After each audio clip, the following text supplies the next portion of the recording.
Everything you learned in history class was a lie. Well, maybe not everything, but they skipped the best parts. Introducing Stupiracy, where stupidity meets conspiracy. Ever heard of the Olympic marathon that nearly killed its runners? Or the time a pope put another pope's corpse on trial? Join me, Scott Rizzuto, and Tim McKernan as we uncover the most outrageous historical moments and mind-blowing conspiracies you won't believe actually happened. Tune into Stupiracy for your weekly dose of historical absurdity. Available wherever you get your podcasts. Remember, history is dumb, but laughing at it is smart.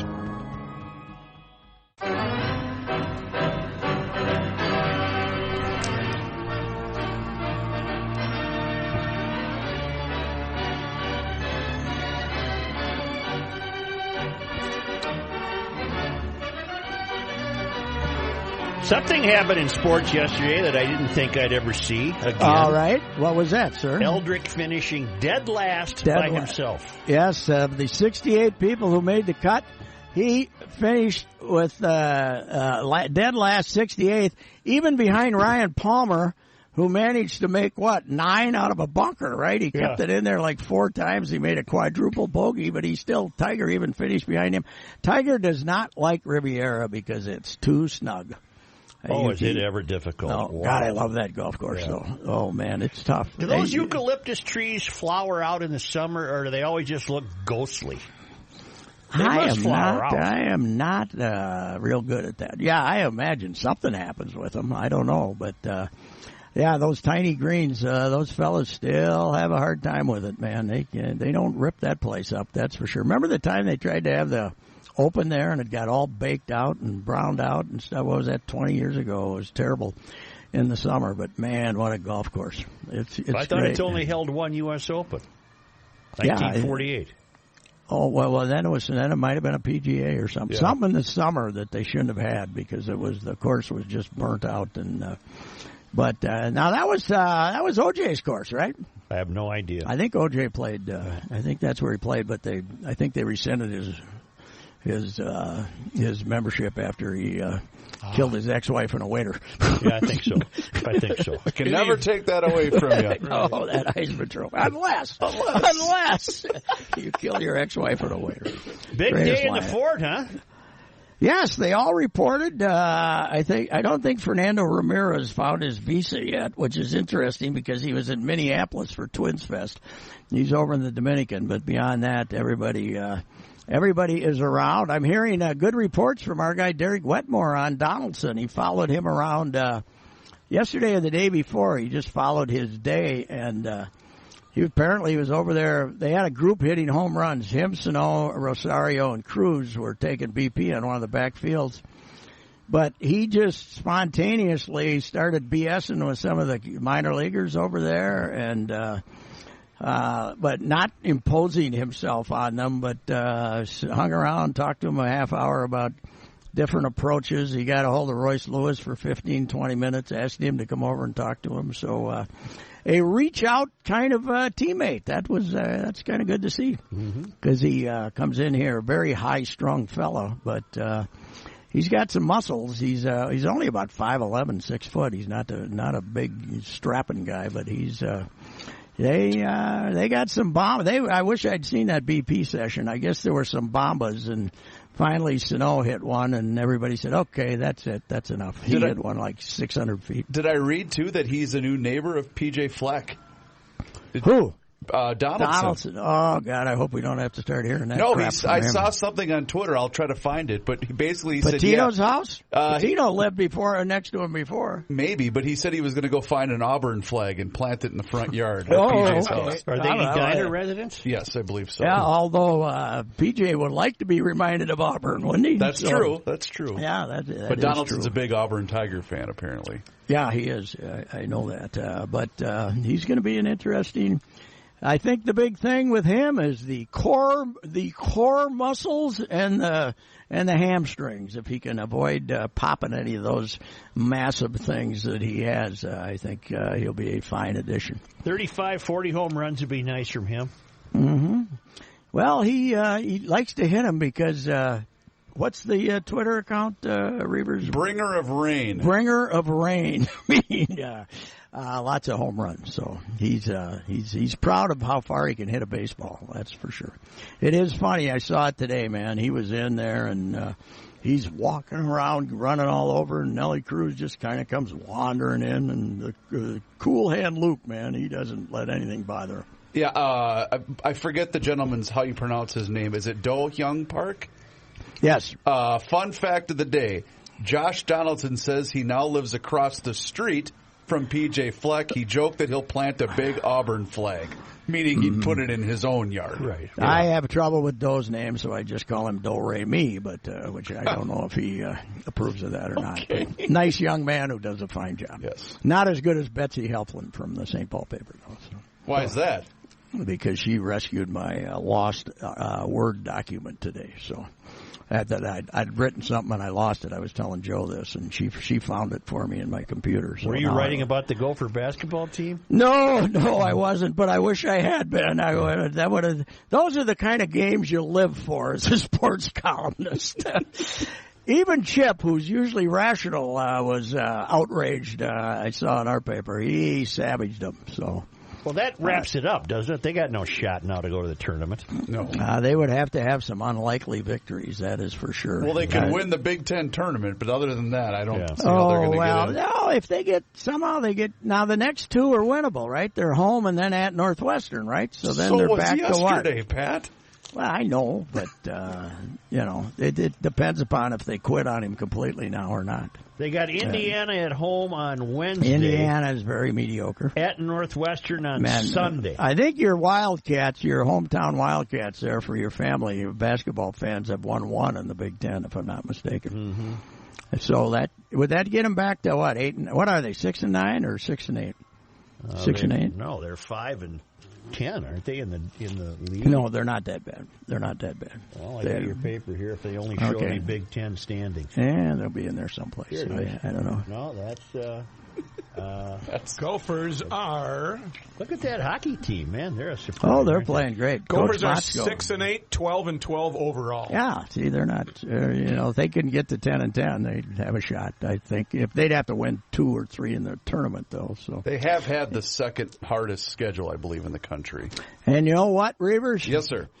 That is the last time. If he manages to maintain a job, this is the last time you'll see Coach Patino playing a tough non-conference schedule. Oh, heavens, yes. We're going to be back to playing East Baltimore Loyola State. Again, 12 of those, baby, all home games. The days of trying to play somebody half-ass decent are He'll over. say, because St. Thomas, can we get them? They're yeah, D1 right, now, baby. right? They're home D1. and home.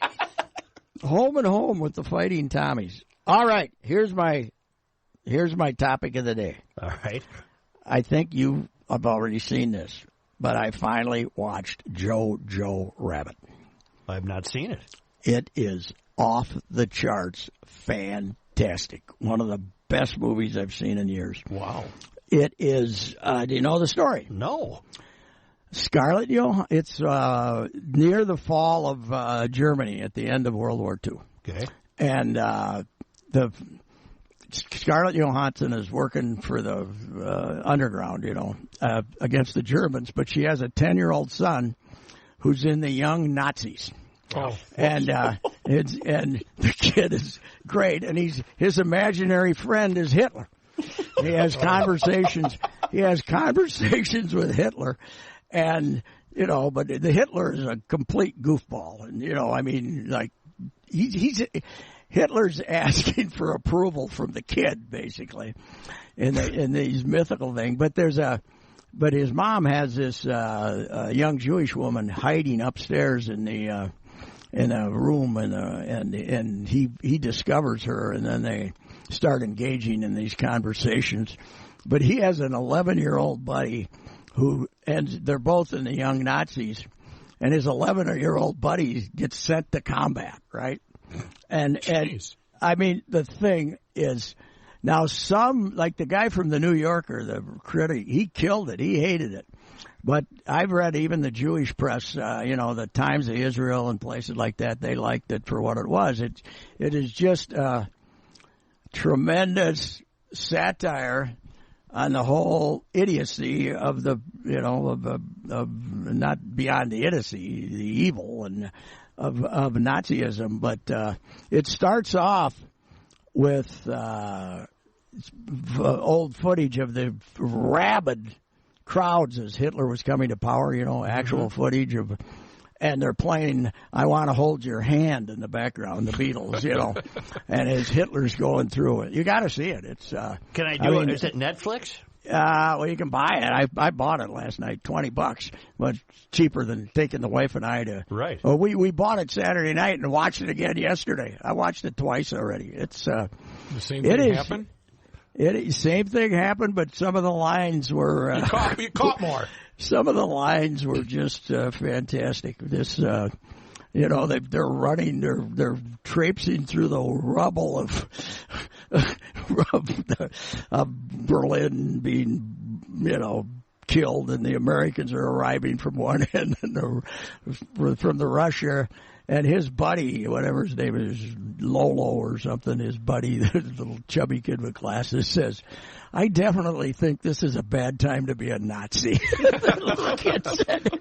I mean, it is so well written. God, it's hysterical. Is it it's hysterical, but it also, it's not sugarcoating Nazism, that's for sure. Is it? Do you liken it to Hogan's Heroes, kind of that humor where they're? No. Much more biting satire. More biting satire. It's not. It is Blazing Saddles satire about racism, but it's more biting even than that. Wow. This is a bad time. You've got me talked into it. Oh, you got to watch it. You'll love it. Is the question asked, why didn't they just drive around it at any point in the movie? No, that came later. That came later. But it's Sam Rockwell does who's one of the great actors of our generation, as they say. Is like a burned out Nazi who keeps getting demoted, and pretty soon he's running like a kid's platoon. He's running the kids platoon, and he's just a cynical. And then the chubby blonde who is now the girlfriend, the homely girlfriend, and all the romantic comedy. What's her name? Renee Zellweger? No. Renee Zellweger would be the babe. This is the running mate. I have no idea. Is it Rebel Wilson? Oh, yes. Rebel Wilson, the chunky gal. She's in there too She's frumpy. She's always frumpy. Yeah, she's like the assistant to Sam Rockwell, and she's a zealous Nazi. She's had 18 babies for the Reich and stuff like that, and she's nuts. And at the end, the Americans are marching in, and she puts this bomb around this 10-year-old kid and said, "Run out and hug an American," stuff like, it's just, I mean, and the reviewers are split on it, but I loved it. It's just terrific, and Scarlett Johansson's great. Is a very, it's not a minor role, but she's not like the main character. And the the guy who plays the kid who plays the 10-year-old boy is fantastic. Where's the name come from? Well, you don't want me to tell you the whole story, but no, I don't. But he basically, as a 10-year-old Nazi, he's labeled a coward. Oh. and he becomes a rabbit. So anyway, that's where the name comes from. Yeah, I don't want to tell you much any more than I have. Has this come and gone from the theaters? I think it has, hasn't it, Jay? Or is it just getting here? Maybe is it just arriving? I don't know. You can buy it on Amazon for $20. No, it's been out because I remember seeing ads for it during football and stuff. And I was talking to people, and I don't know why. I guess I looked at the title and didn't look to see what the movie was. I figured it was a kids movie or some damn thing. So. Well, it is. 10-year-old Nazis. Yeah, it is. Well, the greatest thing is she's always like teasing him about Nazism, Mom, and they're out at a park someday, and he's talking about something, and she says, "Okay, come on." And then she uses the S word in Hitler. Come on, come on. Scheitler. It's pretty good. She's had a really good career revival because I know she got engaged to the guy from Saturday Night Live, and she started appearing on there a lot more frequently. And she's really funny. I mean, she's a really good actress. Yeah, well, she's very good in this role. She got nominated for supporting actress, but she did not. And then I tried to watch the Academy Award winner, Parasite. Parasite, yeah. I didn't make her. I'm not going to even try. I didn't make her. Yeah. Really? I made it about 40 minutes. And what didn't you like about it? This wasn't happening for you. It was slapstick comedy. Have we talked about The Two Popes? No, I haven't watched that yet. Oh, it's just, I can't recommend that highly enough. Oh, you've seen that already? Yeah. I'd like to see that. It's just fabulous. The acting alone, it's Anthony Hopkins. So what, are they both Jonathan retired? Pryce. What, are they at the old folks' home or what? No, Anthony Hopkins plays Benedict, who said, "I got to leave this. I'm not feeling it anymore. I got to resign, and I want you to be the Pope," meaning Francis, who's played by a guy named Jonathan Pryce. Have you ever heard of him? Yes. Oh, great actor. Yeah. Oh, Pat, I'm watching this and I'm thinking, where have I seen this guy before? He was the bad guy in a James Bond movie. Oh yeah, his range is incredible. Yeah, he's been he's a really good actor. Yeah, I'll have to watch that. Probably not as many giggles as you get in Jojo Rabbit, but there's a few. Anyway, I really recommend this movie. It's, at one point, Benedict tells Francis a joke, and Francis doesn't laugh, and Benedict says, "It's a German joke. They're not funny." That's well, you got the acting is there. Is it a pretty much a two-man movie? Yes. But fantastic. And then I tweeted out how fantastic it is, and people are saying to me, well, yeah, I would have liked it more until I found out it wasn't true. Really? It's a movie. When I found out it wasn't true, like Star Wars. Yeah, right. Jojo Rabbit came out in October, so it's been out for a while. Wow. Yeah, I don't think it's playing down here. It might have came and went. I don't think it's, it's man, what a discovery that was. So I went down to Naples Saturday. Oh yeah, to see the lobster. I thought you went Friday. Friday, excuse me. And it was the all Minnesota threesome, if you count Lee Jansen, as I told you the other day. Right. And they all shot even par, but Lumpy hit it really good. He just couldn't make a putt to save his life. But I hadn't walked a golf course in a while, Joe. Was it hot and humid? It was high 80s and the humidity was 76. Oh, wow. I looked it up. And I, of course, was the only guy on the entire golf course that wore jeans. Right. I didn't have the shorts on. A decision that I regretted. But it was one of these development courses. Yep. You know, a housing development. Yep. Honest to God. Some of the walks were 200 yards between tees. Between the green and the tee box. And the last one, they played the back nine first, 17 to 18, and it was this winding path in the semi-jungle. You were wondering if a python would come out at any moment, and it had to be 275 yards. And when I got there, no water.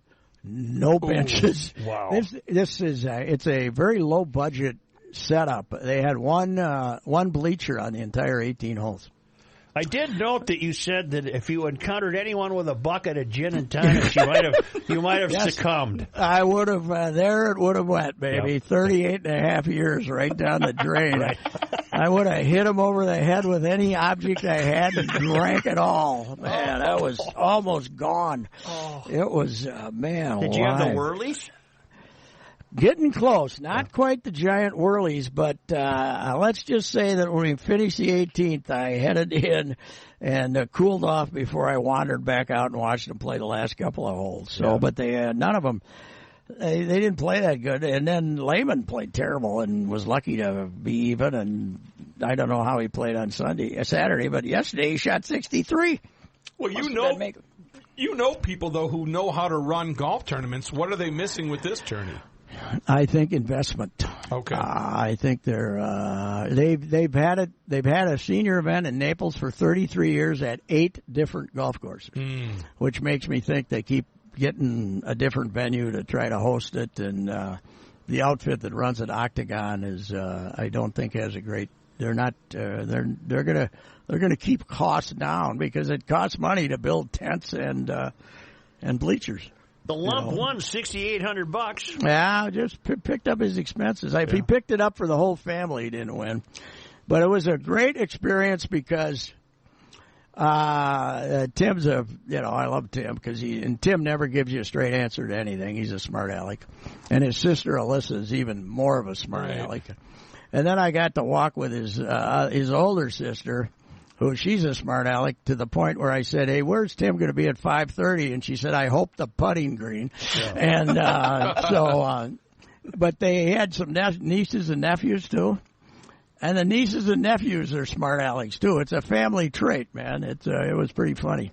The one of the nieces is like a junior in high school or something, and I said, "If he misses this putt, what are we going to do?" And she says, "We're leaving. We're not going to watch this anymore," because he missed like 4 straight short putts. What makes anyone think he could excel on this tour? I love the lump too, but I mean, you're talking some really great players. Yeah, he's got it. Well, he's look up lump. He hasn't done anything for 10 years, but hardly. But he's made $27 million or some damn thing. But you just got to hit those 2 weeks a year when you're putting, right? And then you got a chance to win because it's those weekly events. The trouble with those weekly events is you got to be willing to be 18 under, 18 or 20 under, or else you're not going to win anything. Who won? Scott Perrell? Yeah, who won twice last year. Never even played college golf, this guy. I'm unaware of him. No, I was too until I looked him up, and he'd won twice. So anyway. Bernhard is always cashing a check. Yep, Bernhard had a chance to win it. He's 61 or 2 years old now. I think same age as Lehman's going to turn 61 next month. Lehman's one of Lehman's daughters was caddying for him. So about what age did they stop playing that tour? When they stop winning money. Yeah. When it gets below 6,800. You don't see Tom Watson out. You don't see Tom Watson out there much anymore. No, he'll show up at the Senior Open and stuff like that. No, his when you're usually it's 50 to 55 is when you win money, and then everybody starts kind of fading. But they had a good field. John Daly was playing okay. He looked like he's down about 30, about my size now. Freddie played pretty well. Yeah, but they didn't pack them in, that's for sure. So I think part of their problem is, your audience is 75-year-olds, and they go out there and say, well, I almost died walking this place. I don't think I'm going back. So that's part of the problem. Do the Twins play as soon as Friday? Play the Fighting Gophers on Friday night. The Gophers are flying in. It's come to that, huh? Flying in commercial. And I don't know if the Twins chartered them a plane home or not, but they got to fly right back after the game because they have their own tournament at the Taj Mazzigi starting Saturday, and I think it's a Saturday, Sunday, Monday thing because they couldn't start it on Friday because they were still cleaning up dirt from the. They had the big trucks in Monster Jam. Oh, yeah. They had Monster Jam last week, and they're still cleaning up dirt. So. I had relatives in attendance for Monster Jam. Really? Wow. What's wrong with them? That's sad. Where do you want me to begin? Wow. Joe, yesterday the Daytona 500 got rained out after 20 laps. Yep. We worry about the future of baseball. How about auto racing? Wow. Well, the Daytona 500 sneaks up on us, and hardly anybody even notices anymore. Well, the president was there. Yeah, and then it started raining. Yeah. He came in. That's his crowd, though. Yep. I think that's another one of their problems is that they have kind of gotten back to that. Their base audience is back to what it was. 20 years ago, 25 years ago, when they went into that. When they became a national sport and it was the place to be, a lot of advertisers had their money in it, and now all those people are bailing out. And I think you're back to the southern audience again. They start again today at 3:00. Yep, which is obviously for TV. But they could have held it. They could have held it in Fort Myers yesterday. There was no rain down here. So is the president coming back again to restart the? I don't think so. I'm sure they cheered him. If they cheered him, he probably will come back again. He likes those cheers. Yeah, and we were commenting on the First Lady's look. She wore a nice frock. Nice. It was a nice look. I bet she loves going down to Daytona and sitting there in the sun with that. I bet that's really she wants to go shopping with some of the ladies she sees down there. So anyway, Pat, I have to ask you a question. I'm ready to answer this. The Astros. You can ask me about the Astros. Rob Manfred. Well, Your thoughts? I'm very hopeful that this whole thing is going to cost him his job before he actually puts 7 teams in the playoffs in each league. I think Joe and I both agree on that, right? Oh, it's a tragedy. Well, I think that, I'll tell you though, this is the most overrated scandal in the history of man. Well, I'm glad to hear you say that because I'm thinking this is much too much is being made of yes, this. I mean, it's last night they're showing, I happened to be in a restaurant and we were next to a television and ESPN, Reavers, they must have been doing an hour-long outside the lines version. It's not outside the lines anymore of the scandal. And they virtually showed every hit the Astros got against the Dodgers in the World Series as if the only way they could have possibly hit these pitches is if they knew they were coming. And they showed one Yu Darvish threw, and it was a cookie on the inside half that any right-handed hitter that was worth a damn would have hit 700 feet. And they're showing it like that people should be shocked. And this bull singer that's going to sue them. I've been around Major League Baseball players since 1974, and none of them ever stunk because they stunk, okay? It was always, they were looking for any excuse they could have, and this has now become a great excuse for guys who weren't good enough to be in the big leagues. I want to know who's the Astros hitter what's your question? That hit under 200 for Manfred, that team. is what you want, my opinion on Manfred? Yeah. I mean, hello? Did we lose Pat? Pat, are you there? Lose you, boys? Are you there? Can you hear me? Pat, can you hear me? Something may have come up. I lost you. Pat, are you there now? Yeah, what happened? I don't know. No idea. I went on a great tirade there, and you guys didn't hear it. We got it. Oh, okay. All right, I just lost you. Okay. Well, what do you mean? How do you feel really? No, I'm kidding. No, I mean, I'm all for it. But the other thing, Joe, is I'm pushing hard. You know, everybody talks about the smoking gun that they have against the Astros here. Yes. I say let's go back to the smoking gun. Oh, I love that logo. The Colt 45. Yep, let's go back. I think they should go back to being the Colt 45s and say, here's your smoking gun. Yep. It is a smoking gun. A pistol right on the front of your jersey. Right, that's right. Let's go. It was great. You know, people think that they changed that logo because of, gun violence or something. No, they changed it because Hoffheinz built his new stadium, the Astrodome, and he wanted, it wasn't the Astrodome then, but he wanted to, kind of like a futuristic name for the team because he had built this futuristic stadium. That's why they became the Astros. It wasn't because any political pressure about Colt 45s. Oh, I'd love to see him go back to the Colt 45. That was cool. I'm looking it up. I wasn't even familiar with it, but that is neat. That was a different America. Yeah. Yeah, but when you look at the logo there, Rook, the smoke coming out of the gun is like fabric and it goes up. But it represents the sea. Yeah, there used to be some that just showed the smoke coming out of the gun.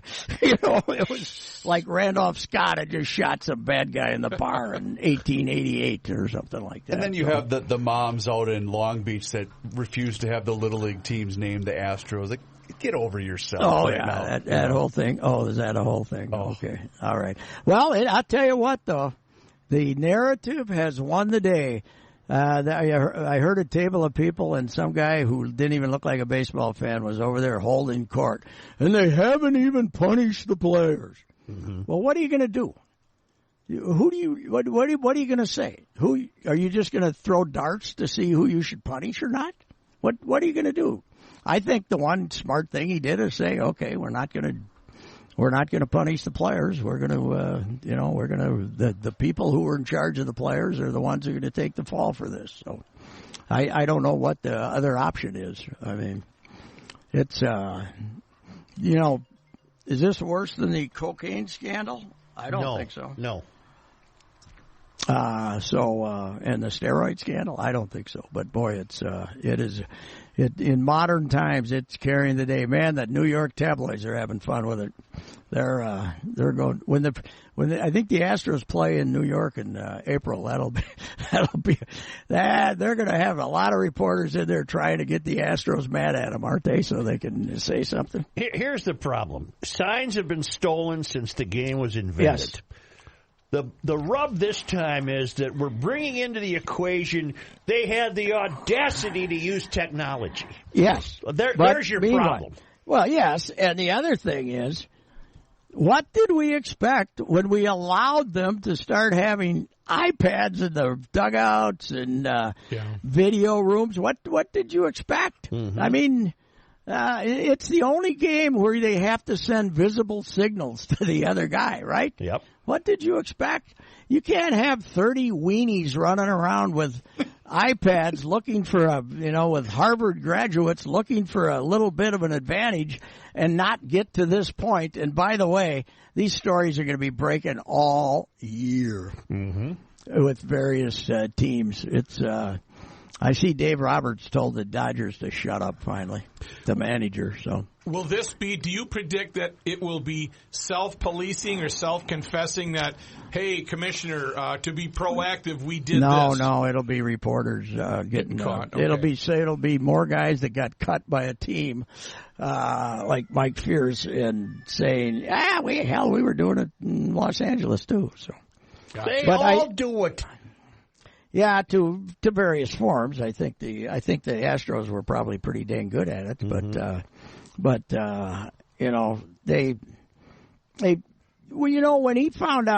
Manfred found out this stuff was going on, he should have shut down the video rooms. Yep. He should have said, no, we're not. Now this year, Reavers, we got the 20-second. You only get 20 seconds to say whether you want to. You only get 20 seconds to say whether you want to challenge or not. I believe so, but why don't they just shut down the video rooms? Not get rid of it altogether. Not let them have them back in the. Let the Joe and I have talked about this. Just let the manager say, that looked close. Let's see. I think we need a challenge flag in baseball. Oh, yeah. Toss it right from the dugout. I had the solution. Nobody else has gone with it, but it's up to the umpires. If it was real close and they want to look at it, let them look at it. If not, let's go. Play ball. So that's in its simplest form right there, huh? Yeah, because they want to be right. Do you think Jim Joyce is happy because he called a guy safe who was out by 12 feet? I think if he had it to do over again, he'd be happy if they said, no, Jim, we got to look at that. You screwed it up. So anyway, I agree. It's and meanwhile, what are we going to do about Luke Dillon going to hockey games, man? He's got to be forbidden from Yes, going. he does. Man. I mean, I like the kid. He loves his hockey. Not a bad kid, but he's never seen a goal scored. He's got a lot of stuff. No, fellas, at this point, keep sending him. Let's get that number one pick. We want to get the number one pick. Okay. Yeah, well, he should be in a suite with Leopold then or something. Well, Billy Guerin will probably invite him himself. He doesn't want to win. So he goes to the Thriller with Winnipeg in December. They get edged 6-0. Mm-hmm. He makes his glorious return this weekend, and they get shut out by the Sharks, who not only stink, but they were injured. And on a back-to-back. Yeah, a back-to-back with none of their players. Pat, you know what needs deep analysis? What? How many coaches have they been through since he signed Parisi and Suter? Well, 4? Who had the job when he was Todd? No, Todd Richards was there when they signed. Signed, and then they had Leo, and then they had Torchetta or whatever. Torchetta was the interim, and then they had Boudreau, but this to me is the most puzzling of them, isn't it? Why did they do this? Because they don't. Boudreaux wanted to make the playoffs and they don't, or what? Or Leopold's trigger happy.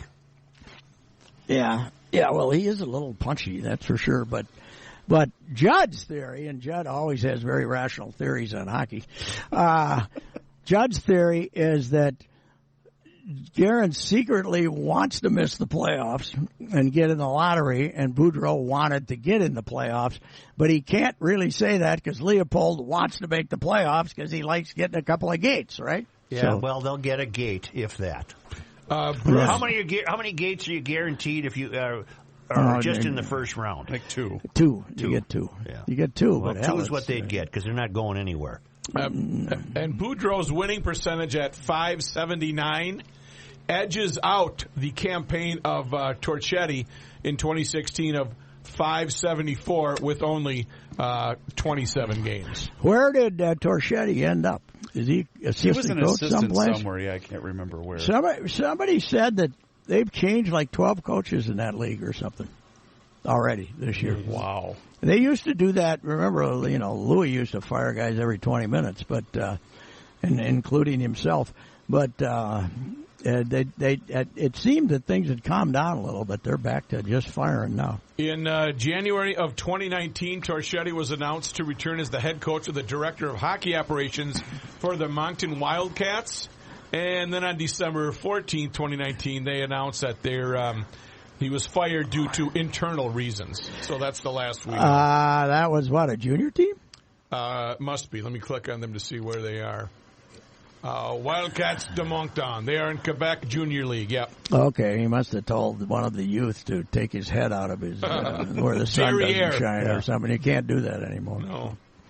Okay. Do you know, Joe? I got to check this out. But down here in Fort Myers, right? Yeah. They had the Everblades for quite a few years in the ECHL. Right. And they got a stadium arena out here, and I think somebody told me they slapped two rinks on it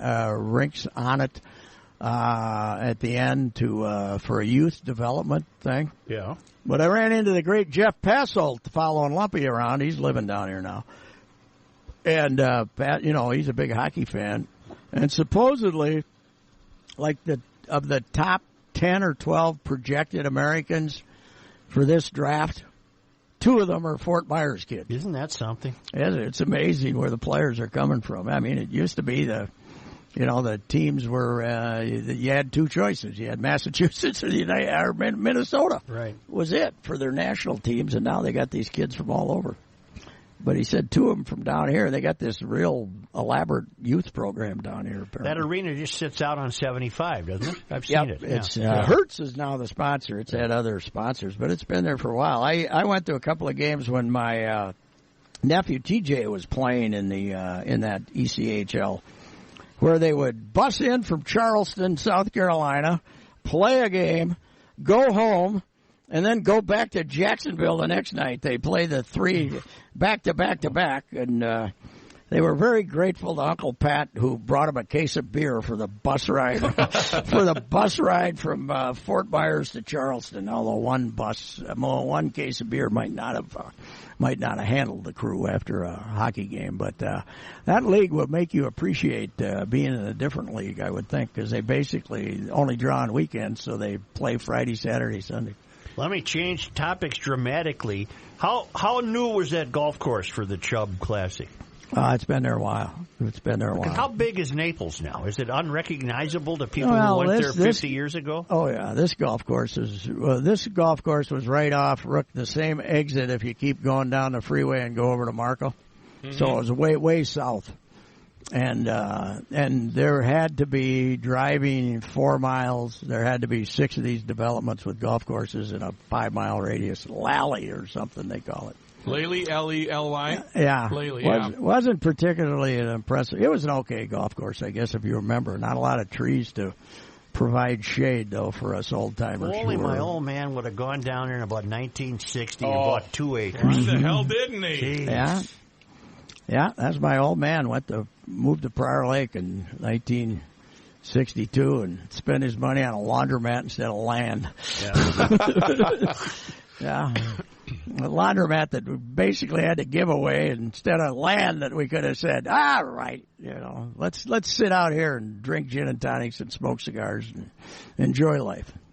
Well, very good, son. All righty, Jojo Rabbit, check it out. I'm going to have to. I'm going to write it down right now. Highly recommended. All right.